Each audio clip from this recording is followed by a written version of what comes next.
história do Espiritismo no Brasil. Agora vamos fechando nossos olhos, seremos os nossos pensamentos para a prece inicial.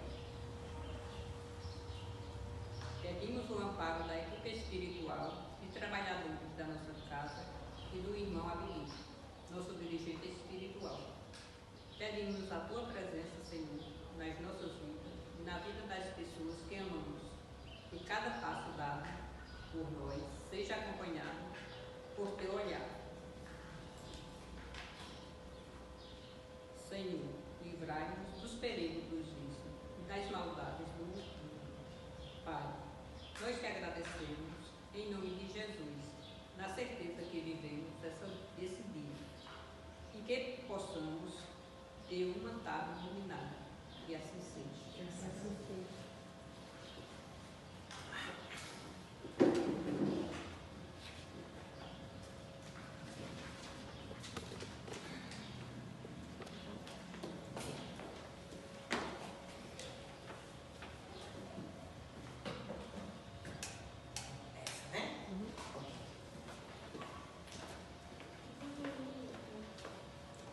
Boa tarde a todos. Eu vou ficar aqui que eu me sinto mais confortável, tá bom? A gente vai falar um pouquinho nessa linha de buscar a compreensão do Espiritismo. A gente vem falando, né, sobre Espiritismo desde que a gente voltou. Esse momento é o momento, né? O momento da gente tem de trazer os esclarecimentos, de trazer a proposta espírita e de propagar essa boa nova, como o nosso irmão Jânio nos disse alguns dias atrás, não é? Na semana passada, a nossa irmã Socorro falou sobre o Espiritismo no mundo. Ela trouxe a compreensão desde as mesas girantes até a qualificação do Kardec. E hoje a gente vai passar pelo Espiritismo no Brasil, não com a proposta didática de momento a momento, mas alguns marcos que foram significativos para chegarmos aonde nós estamos hoje, não é? É engraçado quando a gente olha, eu mesmo me surpreendi. Quando eu olhei a história, eu vi que o Espiritismo ele começou aqui em 1845, praticamente no mesmo tempo que na Europa. E aí a gente foi refletindo, foi buscando, e a gente percebeu que alguns desses personagens do começo, eles tiveram contatos na Europa, com Kardec, com alguns trabalhadores da Sociedade Parisiense de Espiritismo, que era o Centro Espírita, não é? O primeiro Centro Espírita, onde Kardec, juntamente com Leon Denis e outros, Gabriel Delane e tantas outras pessoas, conseguiu organizar o centro, né? A organização física, o lugar, o espaço. E aí no Brasil, a gente começou aqui na Bahia. Não é interessante, né? Nós nordestinos à frente, né? Sempre buscando. Então, a primeira ação do Espiritismo no Brasil foi na Bahia, em 1845, com essa pessoinha que está ali naquela foto ali, Olímpio Teles de Menezes, não é? Então, interessante que ele é considerado o pioneiro do Espiritismo, né? E também foi o primeiro centro espírita organizado no Brasil, foi feito por ele, não é? Então é o Grupo Familiar do Espiritismo. E lançou o primeiro jornal espírita, o Étio de Além Túmulo, não sei se a pronúncia é essa, tá certo? E em 1873 fundou a Associação Brasileira de Espiritismo, então a Associação Espírita Brasileira. Então, esse senhor, o Olímpio Teles Menezes, ele foi de encontro, porque a gente vai voltar lá em 1800, vai lembrar que o Brasil era uma colônia, não é? Estava saindo daquele processo de colonialismo totalmente católico.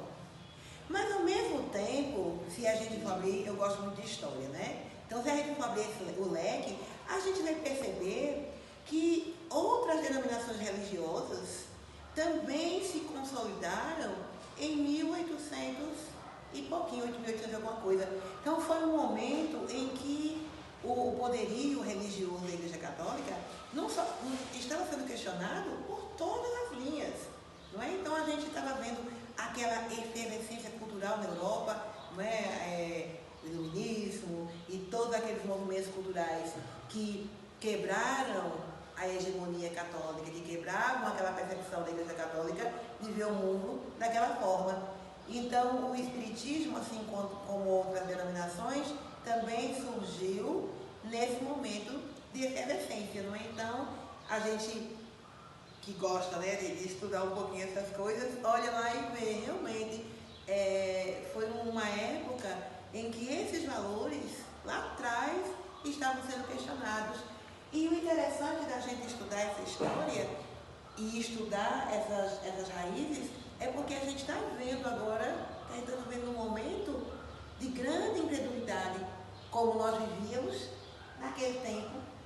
E as pessoas estão buscando, porque algumas opções religiosas ditas padrão não estão conseguindo mais responder a este anseio, a este vazio interior da humanidade tão tecnológica, tão voltada para tantas informações e ao mesmo tempo se confundindo, não é? Então o Espiritismo, ele vem, não é, na Bahia, nesse tempo, em que não só no Brasil, mas todo mundo conhecido, né? A gente vai ter algumas nos Estados Unidos, a gente vai ter outras na Espanha, então a gente vai olhar e vai ver. E outra coisa, como a gente viu, né?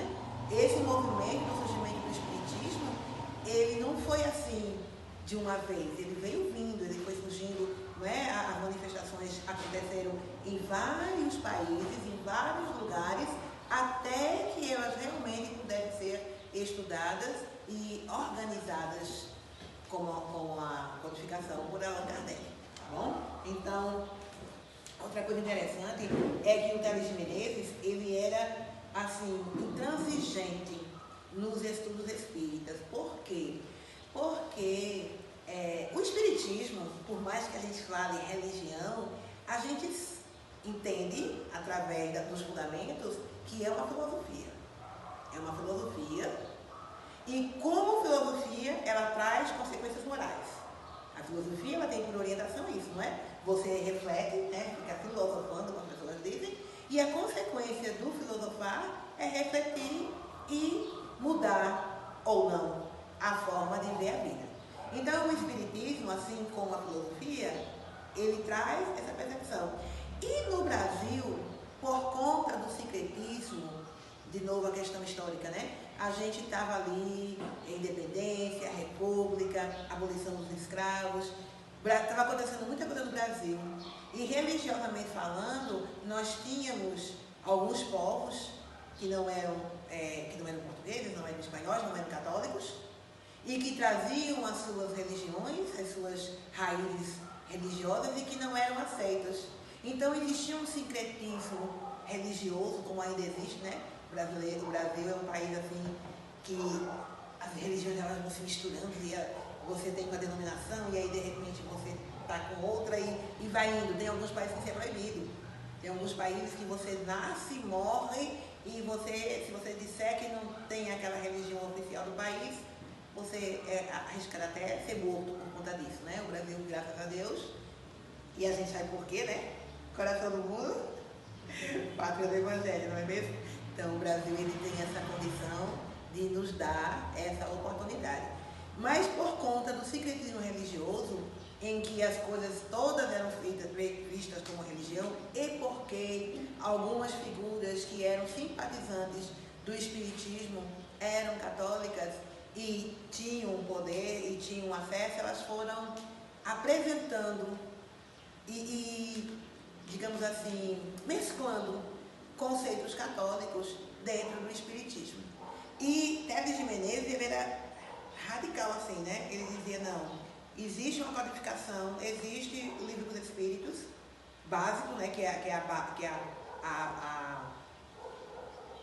o livro basilar da doutrina espírita é o Livro dos Espíritos.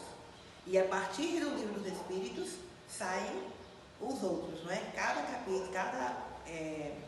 Livro dos Espíritos ele é composto de 4 partes e cada parte dá origem a um outro livro, não é isso? Então, o Livro dos Espíritos é a base. E ele dizia, a base do Espiritismo está aqui. Então, é isso que deve ser seguido. Para ser espírita, para se dizer espírita, para compreender o espiritismo, é preciso estudar o livro dos espíritos. É preciso compreender o que os espíritos vêm nos dizer. E a partir desse crivo, ter acesso a outras literaturas, sempre embasando com o livro dos espíritos. E Teles de Menezes, ele era radical, né? Ele dizia que precisava ter isso, né? Também porque nesse tempo, Manuel Joaquim da Silveira, que era um bispo, um líder da Igreja Católica, ele escreveu um livro dizendo erros perniciosos do Espiritismo, que era justamente reencarnação, que a gente sabe que a reencarnação acho que é a maior dificuldade, a maior barreira para se compreender e se aceitar o Espiritismo é a reencarnação. São raras as pessoas que conseguem, pessoas não espíritas, né? As pessoas que estão compreendendo o Espiritismo e que conseguem ter esse olhar da reencarnação. Por quê? Porque parece ser algo novo, que não é? Se a gente for estudar especialmente as linhas orientais, a gente vai ver que a reencarnação está na história, acho que desde que o mundo é mundo, não é? Mas por algum motivo foi se perdido esse conceito, e aí quando se fala em reencarnação, as coisas dificultam. E foi criado esse livro, Erros Perniciosos do Espiritismo, pontuando algumas coisas que batiam de frente com a percepção católica. E Teles de Menezes bateu o pé e disse, não, a gente não pode abrir. Vai ser difícil? Vai. Não vai ser fácil? Não vai ser fácil. Mas toda ideia nova, Kardec já diz lá na introdução, toda ideia nova vai ser rejeitada. É assim com a ciência, é assim com todas as ideias novas. Lá no começo, Sócrates morreu por causa da filosofia, que hoje Sócrates é só o filósofo, não é? Todo mundo que estuda filosofia, se não estudar Sócrates, não estudou filosofia, não é? Não precisa concordar, mas tem que estudar. Mas Sócrates morreu por causa das ideias dele. As ideias dele, para o tempo dele, eram absurdas. Você é mais do que seu corpo, você pode morrer que não vai te matar, como assim? Lá atrás, Sócrates, 1000 e poucos anos antes de Cristo. Então, toda ideia nova traz, sim, esse problema. E como o Espiritismo foi diferente, e com o Brasil, que é um povo extremamente miscigenado, né? Nós temos muitos povos de outros lugares aqui no meio, trazendo outras culturas, então realmente não foi diferente. Então, a primeira pessoa que trabalhou esse conceito do espiritismo aqui no Brasil foi Teles de Menezes, em 1845, na Bahia, não é? Num distrito chamado Mata de São João, ok?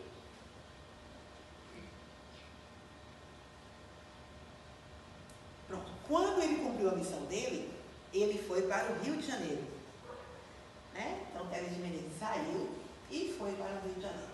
Lá ele teve contato com esse senhor, aí Teles de Menezes vai para o Rio de Janeiro, lá tem contato com o senhor Antônio da Silva Neto, não é? Que ele também, igual ao Teles de Menezes, fundou no Rio de Janeiro o primeiro grupo espírita, o Grupo Confúcio. Ele lançou a revista espírita. Esse Antônio Silva, ele era jornalista. E ele tinha acesso, ele era jornalista, era uma pessoa da sociedade, era uma pessoa de destaque, e ele tinha acesso, e ele dizia assim, é preciso informar. Veja, né? A Boa Nova, propagação da Boa Nova, Jesus nos falava, não é? Ide e pregai. E aí ele diz, é preciso informar. Naquele tempo a informação era pela imprensa, não é? Então ele batalhou e ele conseguiu fundar essa revista, né? E depois ele também, uma outra revista chamada Reformador, todas as duas com a única propósito de propagar a doutrina espírita. A revista espírita, ela existe até hoje, não é? Ela continua interessante, né? E segundo a nossa referência, a editora, esse espaço, essa editora, eles publicavam outros livros, mas já saiu de linha.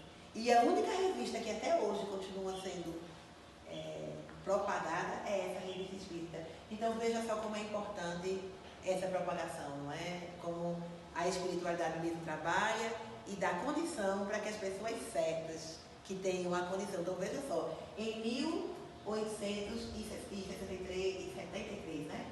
1800, finalzinho do século, né? Onde ainda havia muito. Se hoje, vamos viajar na história. Se hoje, século XXI, todo mundo conectado, né? Indo para outros planetas, né? Tá aí os milionários, bilhardários, sei lá, querendo comprar passagem para ir não sei para onde, não é? A gente só fica acompanhando as mídias sem entender direito o que está acontecendo. Tu quer mesmo ir, vamos, não é? Ainda tem preconceito. As pessoas ainda olham e ainda fazem, tu é espírita? Não é? E aí a gente respira fogo. Eu sou espírita, não é? E em alguns lugares a gente nem diz que é, porque vai ser uma chuva de críticas que a gente não está preparado. Mas aí a gente vai estudar um pouquinho e vai ver que naquele tempo era pior. E eram pessoas de destaque. Kardec era uma pessoa da sociedade. Aquelas pessoas da Sociedade Parisiense de Cultura, lá em Paris, na França, eram todas da sociedade, eram profissionais reconhecidos. E eles foram, assim, alijados, né? Porque abraçaram uma causa que não era aceita, né? Mas não desistiram. E nem deixaram de dizer que eram espíritas, e nem deixaram de fazer a tarefa que foram convidados por conta do preconceito, não é? Então, nós temos aí, no Rio de Janeiro, em 1883. Sim, outra coisa interessante é que, se vocês lembram, na semana passada, Socorro até fez esse comentário, que foi publicado num jornal, Kardec teve acesso e fez uma nota falando de uma comunicação que tinha acontecido no Brasil e que tinha sido publicada. E foi justamente essa publicação do Jornal do Comércio. O Jornal do Comércio foi o primeiro jornal desse tempo. O Jornal do Comércio, ele agora está fechando, agora em Recife, mas ele começou lá no Rio de Janeiro, né, que era a capital do Brasil. E ele publicava algumas matérias não falando de espiritismo, não é que não era bem espiritismo ainda, mas falando sobre os eventos, falando sobre as coisas que estavam acontecendo na Europa, as vidas girantes, e no Brasil, reuniões similares, não é? E essa notícia chegou ao William Kardec e ele faz um comentário acerca disso, né? Então, a maior contribuição dele, de Antônio da Silva Neto, foi isso, não é? Foi ele ter a condição de publicar o espiritismo, de propagar o espiritismo através da imprensa escrita, tá certo?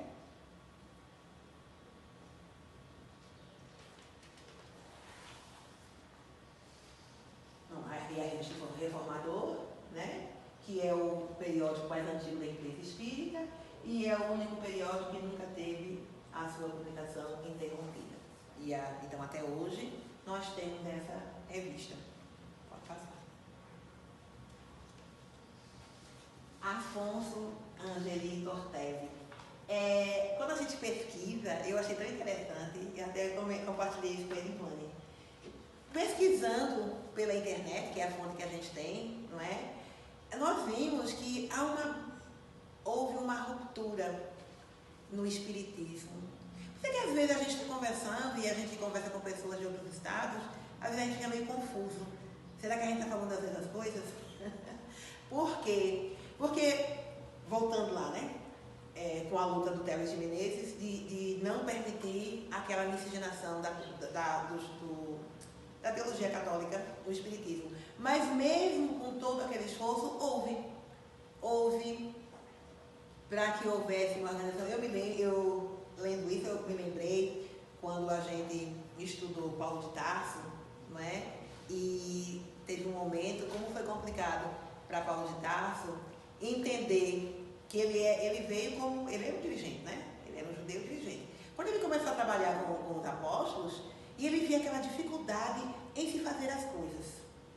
Como era difícil as pessoas fazerem as coisas? Por quê? Porque como ele sempre mandou, ele não tinha dificuldade. Ele dizia, faça e faça. Quando ele se converte ao cristianismo e começa a propagar o cristianismo, ele vai ver que não é tão simples assim.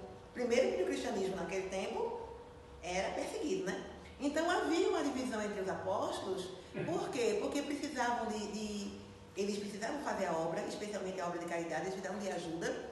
E para ter ajuda, eles precisavam abrir mão de algumas coisas. E Paulo bateu o pé e dizia, não pode abrir, não pode flexionar, porque se flexionar vai perder a origem. Tinha essa preocupação muito grande. Aí quando eu comecei a pesquisar isso, eu fui ver isso também. Para que o espiritismo pudesse não ser perseguido, não é lá nos primórdios, alguns espíritas proeminentes fizeram alguns acordos políticos, não é? Não vamos falar sobre isso, vamos... E foram fazendo acordos e se fixaram o quê? Na caridade, que é o lema da doutrina espírita. Fora da caridade não é salvação, não é? E faziam um trabalho de caridade numa época extremamente difícil, onde a pobreza, né, os escravos e a situação do povo em geral para manter aqueles governantes não era fácil, né? E eles fizeram alguns acordos. E num desses acordos era selecionar o que poderia ser conversado nas reuniões. E esse Afonso, ele dizia que isso não ia dar certo. Porque a ciência espírita, ela tratava de outros assuntos. E não podia não tratar. Por quê? Porque esse espaço de estudo de espiritismo é um espaço para tratar de ciência espírita. Então, se nós formos falar de outras coisas que não seja espiritismo, aonde é que nós vamos falar sobre espiritismo? E ele falava isso. Gente, o espaço é para falar de espiritismo. Então, não pode falar. E aí, vai fazer o quê? Não é? Então, também não foi fazer. Então, segundo as fontes, não é? Ele meio que foi, assim, afastado. Não é? Ele a gente achou pouquíssima coisa a respeito dele, justamente por isso. Porque ele foi de encontro ao próprio movimento espírita da época, que queria abrir algumas exceções e ele achava que não estava certo, né? Então, ele é fundador desse centro, da União Espírita do Brasil, não é? E ele organizou o primeiro Congresso Espírita Brasileiro, que a intenção dele foi essa. Como ele viu que o Brasil, um país continental, não é?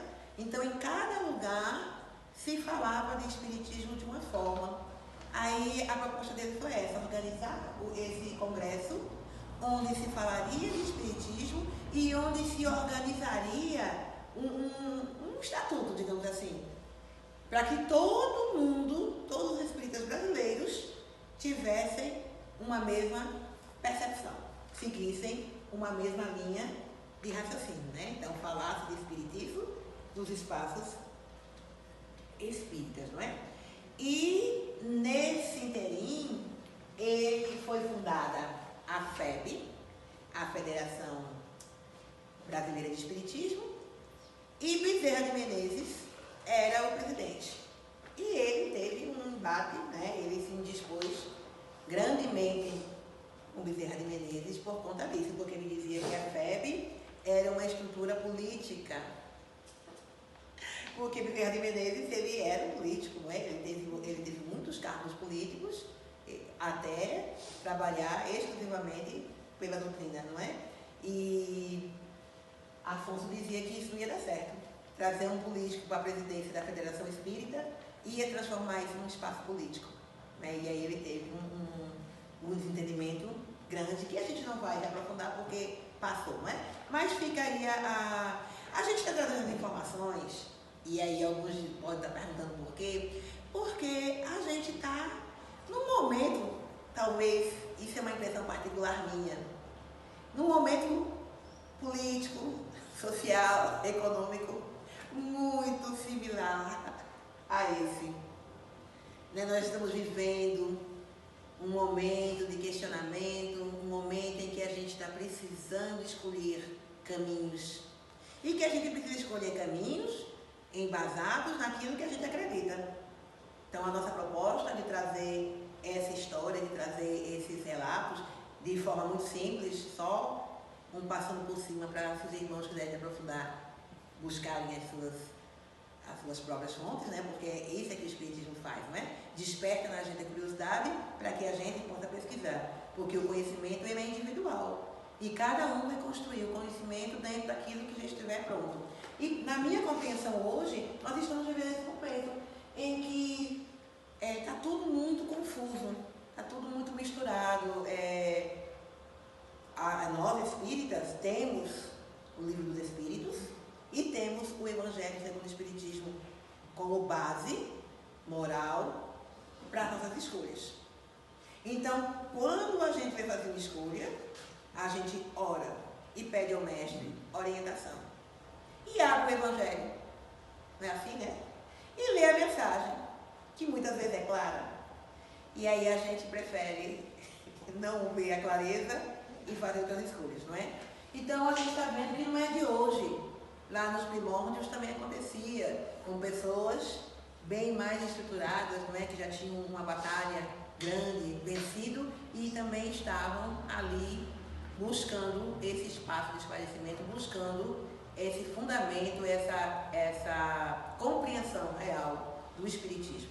Não é? Então, resumindo, esse Afonso, ele não queria que houvesse, não houvesse nenhum tipo de acordo político para que o Espiritismo pudesse acontecer, e ele discordava de Bezerra de Menezes porque achava que Bezerra de Menezes, por ser político, ia acabar politizando a federação, a FEB, não é?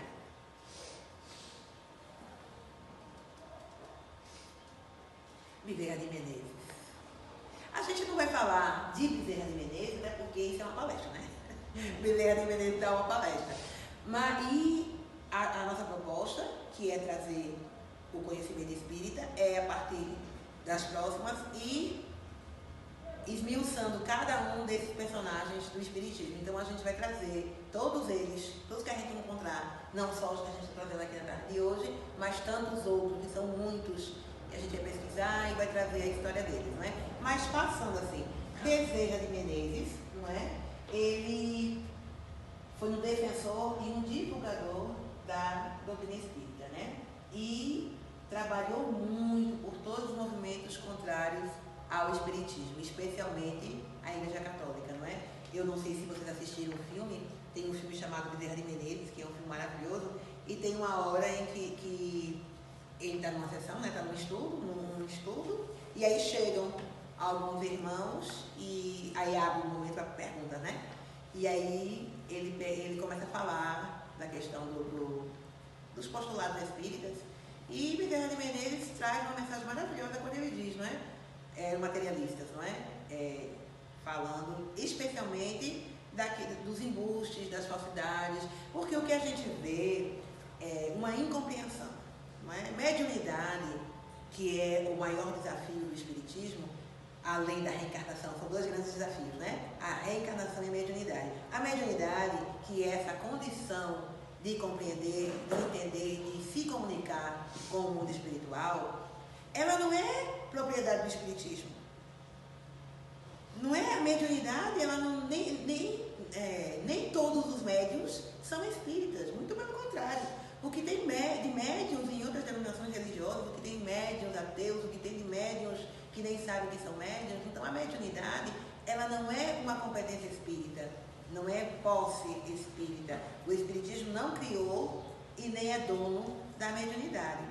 Não é? E é um argumento que muita gente usa para derrubar o Espiritismo, é dizer, e aquela pessoa que é farsante? Sim. Aí vou fazer o quê? Eu vou impedir a pessoa de ser farsante? Cada um é responsável pelas suas obras. O Evangelho nos diz isso, a cada um segundo as suas obras. E aí eu vou condenar toda uma linha filosófica porque alguém que não é espírita está fazendo mau uso da mediunidade. Como faz mau uso de tantas coisas, a humanidade é especialista em fazer mau uso daquilo em que ela é guardiã, especialmente do planeta, que nós somos guardiões do nosso planeta e estamos destruindo, não é? Então nós somos especialistas em fazer isso. E nesse filme eles vão questionando essas coisas. E Bezerra de Menezes ele fala que o que o Espiritismo faz, a grande missão é consolo e esperança. que esse consolo e essa esperança que o Espiritismo nos traz, quando derruba o véu da morte, que a morte é uma passagem, que derruba o véu do céu e inferno, nós não seremos condenados eternamente para o inferno, porque nós somos reencarnantes e teremos inúmeras oportunidades de reparar os nossos erros. Derruba o véu do materialismo. Por quê? Porque a gente vai compreender a fé raciocinada. Eu vou entender o Evangelho de Jesus porque eu vou ler, vou questionar, e eu não vou ser condenado porque eu não estou entendendo. Então, o Espiritismo, ele traz essa esperança e essa consolação. E aí, Bezerra de Menezes devolve. No dia que o materialismo trouxer à humanidade esperança e consolação, o Espiritismo vai deixar de existir. Não é? Então, isso não vai acontecer nunca, não é? Então, a gente, quem conhece a história de Bezerra de Menezes, sabe que é um espírito iluminadíssimo, que já teve a oportunidade de passar para outros mundos, mas escolheu ficar na nossa ordem, trabalhando por nós, nos ajudando na nossa reconstrução, para que nós possamos passar para um mundo melhor, não é? Então, independente das linhas, das divisões que existem dentro da doutrina espírita, de algumas pessoas que dizem que o Espiritismo se preocupa muito mais com a questão religiosa do que com a questão ciência, ou seja lá com o que digam, ninguém pode questionar. Quem conhece a história de Bezerra de Menezes não pode questionar de jeito nenhum o quanto ele luta e lutou por esse evangelho. Não é? Não estou nem falando de espiritismo, que no mundo espiritual a religião é o que menos importa. A religião que eu tenho é o que menos importa. O que realmente importa é a condição, é no que a minha religião me fez para que eu seja uma pessoa melhor, não é mesmo? Então ele foi um defensor da doutrina espírita, um divulgador, não é? E foi o primeiro presidente da Federação Espírita Brasileira, que a gente já falou um pouquinho. O Brasil, ele tem a federação, não é? Que é nacional, e cada estado tem a federação do estado. Aqui nós temos a Federação Espírita Pernambucana, a FEB, né? Então, são instituições que têm por objetivo organizar a divulgação e dar suporte às casas espíritas, não é? Para que a gente não haja essa mistura, porque nem tudo que é espiritualismo é espiritismo. Na introdução dos espíritos, Kardec faz bem essa divisão. O que é espiritualismo e o que é espiritismo. Então, espiritismo são 5 fundamentos, a gente falou, né? Vai falar sempre que a gente puder, né? Existência de Deus, imortalidade da alma, sim, pluralidade das existências, eu estou aqui pensando, pluralidade das existências, pluralidade dos mundos habitados e comunicação com o mundo espiritual. Esses são os fundamentos do espiritismo. Tem muitas religiões espiritualistas que têm a mediunidade, que têm outros fundamentos, mas que não têm a reencarnação. E a reencarnação, ela é um dos pilares. Na verdade, é um pilar importantíssimo, todos são. Mas quando a gente traz a compreensão do Evangelho, especialmente do Evangelho, se a gente não tiver essa percepção, reencarnação e imortalidade da alma, a gente não vai conseguir ler o Evangelho. Por isso é que a gente está batendo nessa tecla dos fundamentos. A gente precisa refletir sobre esses fundamentos, não é?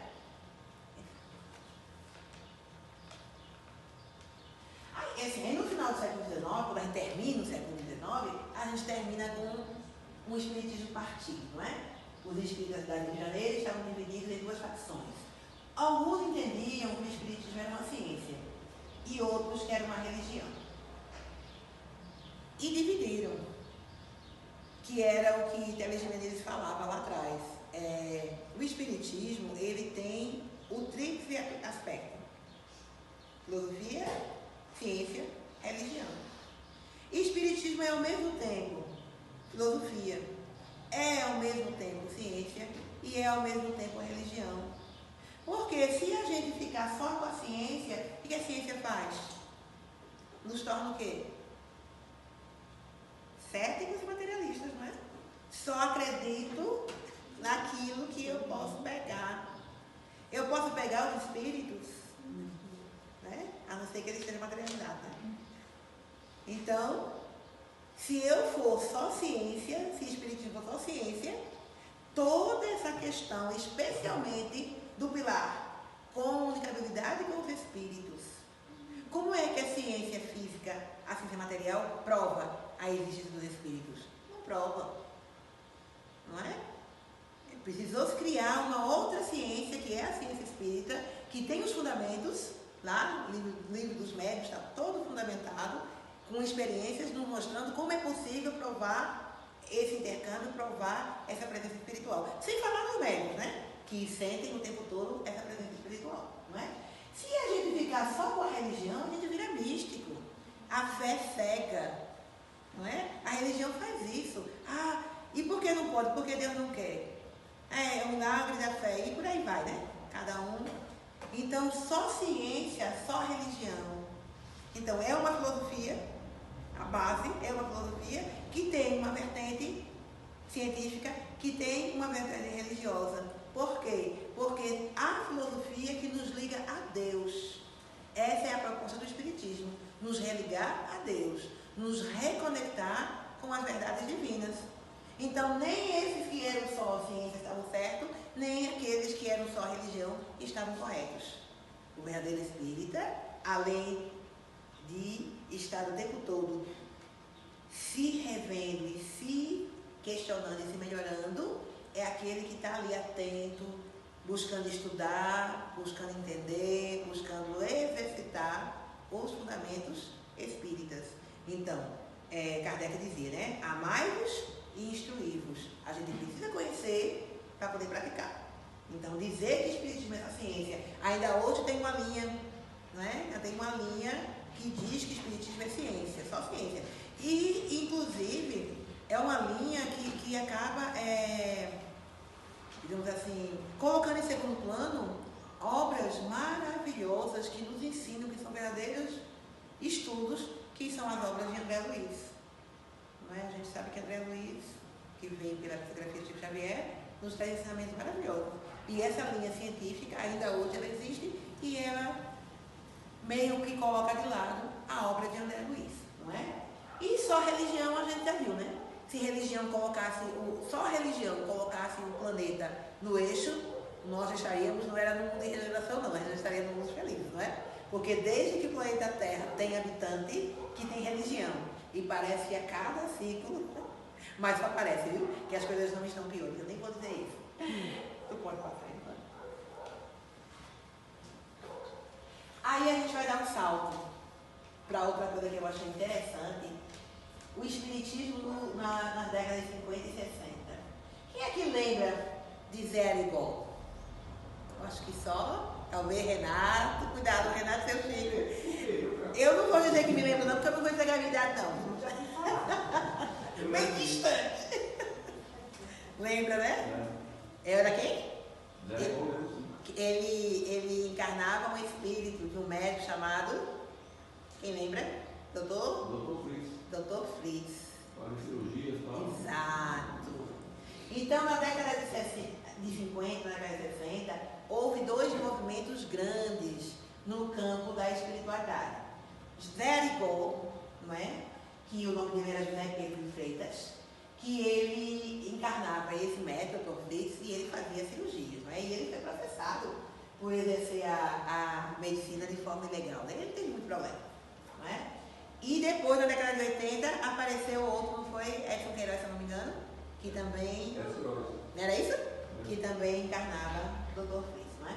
E Francisco Cândido Xavier, não é? Então a gente vai remontar, porque eu digo que essa história é muito parecida com a história lá dos primórdios, que nós tivemos as mesas girantes, não é? Lá nos Estados Unidos, com as irmãs Fox, depois nós tivemos outros eventos na Alemanha, na Inglaterra, na França, na Espanha, até poder chegar realmente à organização.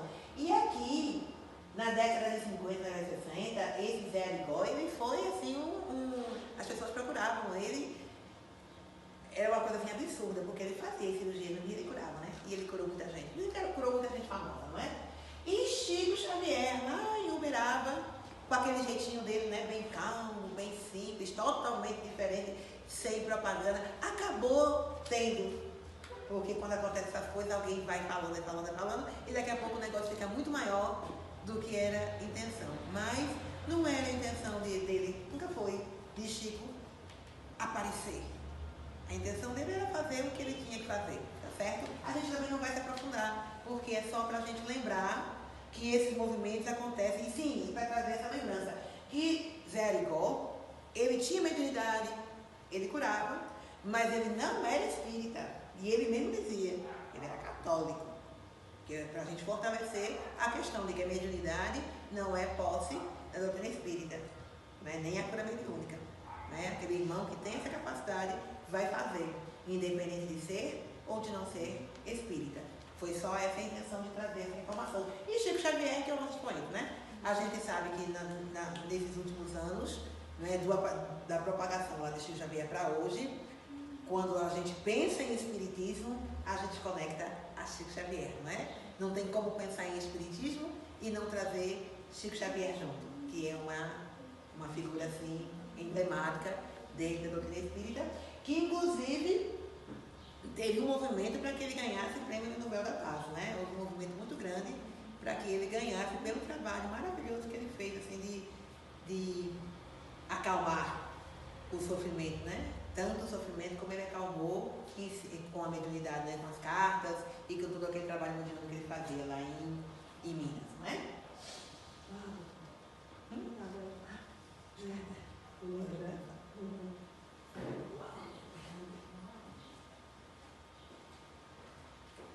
E não poderíamos deixar de falar em Pernambuco, né?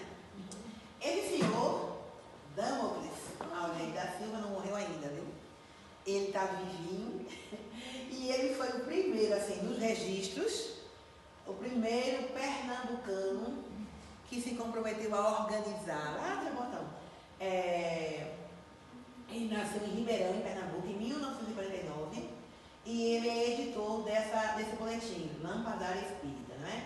Nesses anos todos em que ele vem trabalhando no espiritismo, ele compilou, ele saiu pesquisando as fontes, e ele tem um compêndio, né, são 3 volumes, em que ele fala da história do espiritismo em Pernambuco, e ele vai falando tanto da história como das figuras, as pessoas que se destacaram, o trabalho, como o espiritismo cresceu, como ele chegou e como ele cresceu aqui dentro de Pernambuco. Eu não consegui, porque tem muita coisa na internet que a gente olha e que a gente não consegue acessar, não é? E tem outras coisas que fica dando uma mensagem assim que a gente fica temeroso. Então eu ainda vou pesquisar, porque eu não trouxe, mas porque eu não consegui pesquisar a veracidade das informações. E como a gente traz a informação para ser propagada, a gente tem que ter certeza do que a gente está dizendo, né? Então, esse irmão ele ainda está trabalhando, ainda é um trabalhador da Seara, e ele tem por meta trazer essa divulgação da doutrina espírita, certo? Então ele é um pesquisador e ele tem um material extenso, claro que ele não faz sozinho, né? Tem toda uma equipe de registrar o espiritismo no Brasil. E aí a gente fica pensando, por que será que o Brasil é o coração do mundo, é a pátria do Evangelho? Não é? Quando a gente está refletindo, e eu assim, tem tempos que a gente fica meio triste de ser brasileiro, né? Tem época que eu, meu Deus, eu podia ser brasileiro. Mas a gente sabe que a gente está onde a gente precisa estar, né? Não existe equívoco nos planos de Deus. Deus, ele faz tudo perfeitamente, porque ele é perfeito. E nós estamos aonde nós precisamos estar, não é mesmo? Embora às vezes dê aquela dorzinha e diga, ai, como eu queria estar, sei lá, na Sibéria, não é? Mas não, eu estou no Brasil, em Pernambuco, aqui em Triunfo, buscando minha transformação, né? E tem esse livro de Humberto de Campos, com esse nome, que fala, é um livro assim, fora de série, devia ser um livrinho de bolso, para quando der essas tristezas, a gente lê e desenvolver na gente esse amor pelo nosso país, né? Porque é um país maravilhoso, é um espaço maravilhoso. Quanto mais a gente lê, quanto mais a gente pesquisa, mais a gente vê que o Brasil ele é único. O Brasil ele realmente é um país único. Primeiro, porque é um país de portas abertas, né? O Brasil ele recebe só todo mundo. Para a gente sair do Brasil e ir para fora do país, tem alguns países que a gente não vai conseguir entrar. Porque é uma entrevista, é um pente fino tão absurdo que a gente não vai. Não adianta, não vai conseguir. Né? Tem outros países que para a gente ir, a gente tem que comprar passagem de ida e volta. A gente só entra no país se tiver com a passagem de volta. Vai fazer turismo. Senão a gente não vai. Eu não conheço, nem vou entrar no mérito, as leis de imigrações brasileiras e como é que se entra. Mas a gente vê, assim, acompanhando o jornal, acompanhando as notícias, acompanhando a mídia aberta, a gente vê assim que sempre estamos recebendo pessoas de todos os países. Inclusive a gente recebe pessoas de países que a gente nem sabia que existia. A gente tem país com esse nome? Então o Brasil, ele é uma porta aberta. E quando ele recebe todas as pessoas, como elas veem a cultura. Então o Brasil ele também é um país aberto a todas as denominações religiosas. Porque na nossa Constituição está lá. O Brasil é um país laico. Não existe religião oficial. Podemos desenvolver, podemos falar abertamente, publicamente, qual é a nossa religião e não seremos punidos por isso. Tem país que ser cristão, só você dizer que é cristão, você já está condenado. Pode nem dizer que é cristão, você nem dizer qual é a sua religião. Bastou dizer que é cristão, pronto. Já está lá na lista. Não é? Então, o Brasil não tem isso. E sem falar que ele é aberto, é um povo acolhedor, é um povo que, apesar de tantas dificuldades, é um povo esperançoso. Não é? Diz que a esperança devia ser o sobrenome do brasileiro. Né? O brasileiro ele não perde a esperança, ele está sempre confiante, ele sabe que tudo isso vai passar e que a gente vai para um mundo melhor. Né? E aí, lá no primeiro capítulo desse livro, tem um texto, que eu não vou ler na íntegra, mas só o que me chamou a atenção, que para mim me responde por que é que o Brasil é o coração do mundo, é a pátria do Evangelho. Reliu, pergunta ele, onde fica, nestas terras novas, o recanto planetário do qual se enxerga no infinito o símbolo da redenção humana? Esse lugar de doces encantos, mestre, de onde se vem no mundo as homenagens dos céus aos vossos martírios na terra, fica mais para o sul.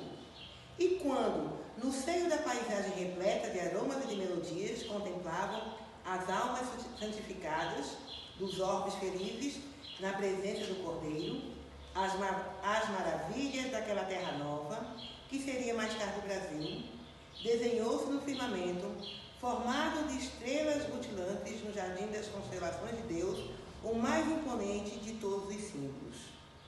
Mãos erguidas para o alto, como se invocasse a bênção de seu Pai para todos os elementos daquele solo extraordinário e opulento, exclama então Jesus. Para esta terra maravilhosa e bendita, será transplantada a árvore do meu evangelho de piedade e de amor. No seu solo dadivoso e fertilíssimo, todos os povos da terra aprenderão a lei da fraternidade universal. Sob este céu serão entoados os hosanas mais ternos à misericórdia do Pai Celestial. Tu, Eliu, te corporificarás na terra, no seio do povo mais pobre e mais trabalhador do Ocidente. Instituirás um roteiro de coragem, para que sejam transpostas as imensidades desses oceanos perigosos e solitários que separam o velho do novo mundo. Instalaremos aqui uma tenda de trabalho para a nação mais humilde da Europa, glorificando seus esforços na oficina de Deus. Aproveitaremos o elemento simples de bondade, o coração fraternal dos habitantes destas terras novas e, mais tarde, ordenarei a reencarnação de muitos espíritos já purificados no sentimento da humildade e da mansidão. Entre essas raças oprimidas e sofredoras das regiões africanas, para formarmos o pedestal de solidariedade do povo fraterno que aqui florescerá, no futuro, a fim de exaltar o meu Evangelho, nos séculos gloriosos do porvir. Aqui, Eliu, sobre a luz da misericórdia das estrelas da cruz, ficará localizado o coração do mundo. Convite ao trabalho santificante, planificado no código de amor divino. Brilhe vossa luz, proclamou o Mestre. Procuraremos brilhar, repetiremos nós.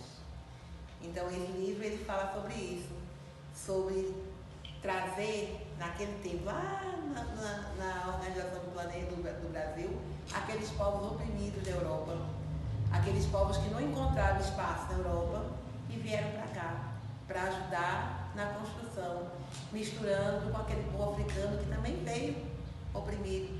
Então, o Brasil, o fundamento do povo brasileiro, não vamos falar de quem governava, mas a fundação, o povo brasileiro é aquele povo que desde o começo da história foi oprimido, mas que não desistiu, não é? E nós estamos aqui hoje pensando e refletindo sobre isso. E o Espiritismo, por ser consolador e por nos trazer essa esperança, nos diz isso. Nós somos privilegiados por sermos brasileiros, por podermos estar no país que, apesar de tanta dificuldade, ainda tem país muito jovem, né? Nós somos um país muito jovem, e nós ainda vamos crescer, estamos na nossa adolescência, não podemos desistir.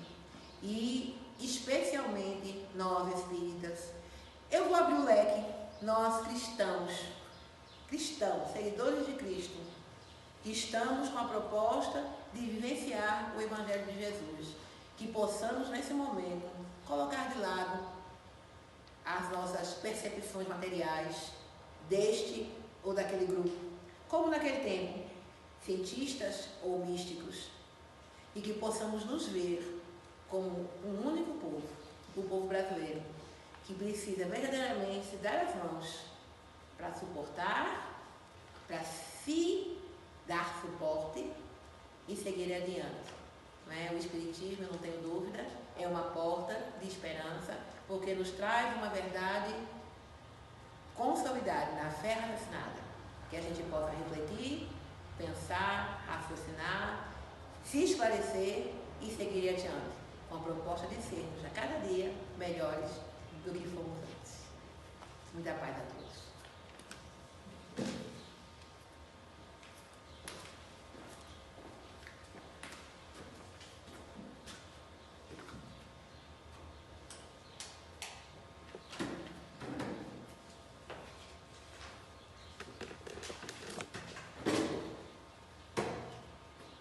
Avisos da nossa casa agora. Parabenizar a nossa irmã Cléo pela palestra, que belíssima. Nessa mesinha tem uns panos de prato, né? Cada um R$5. Logo após o passo tem o Evangelho, o estudo do Evangelho, né? Quem quiser participar, esteja à vontade, né? Convidar a nossa irmã Cléo para a prece final. Sim, um momento, desculpa. Na sexta-feira temos o estudo da rádio às 5h30. Convidar a nossa irmã Cléo para a prece final. Lembrando que a gente está falando sobre os pilares da doutrina espírita na rádio, viu? Tá bom, tá? Estamos nos esforçando. Que possamos, nesse momento, serenar nossas mentes, nossos corações, buscando nos sintonizar com a espiritualidade maior que nos dirige, com os nossos guias e protetores espirituais, com o nosso Mestre Jesus, que sempre está presente, pois nos diz: onde estiver dois ou mais em meu nome, ali estarei. E agradecer por essa oportunidade, pelo Evangelho, pelos ensinamentos, pelas provas, pois é através delas que nós crescemos e nos fortalecemos na construção do bem. E rogar a Ti, ó Mestre, que nesse momento possa derramar sobre cada um de nós fluidos salutares de paz, de harmonia, de compreensão, de perseverança, para que possamos, Senhor, tocados pelo Teu amor, termos a coragem e o desejo de seguirmos em frente, propagando a boa nova. Que a Tua paz, ó Mestre, que a Tua luz possa iluminar os nossos caminhos, nos dando a direção e nos mostrando sempre como fazer as melhores escolhas, para que assim, Senhor, na certeza da Sua companhia, na certeza do Seu amor, possamos nos melhorar e possamos chegar a esse mundo de geração, a esse mundo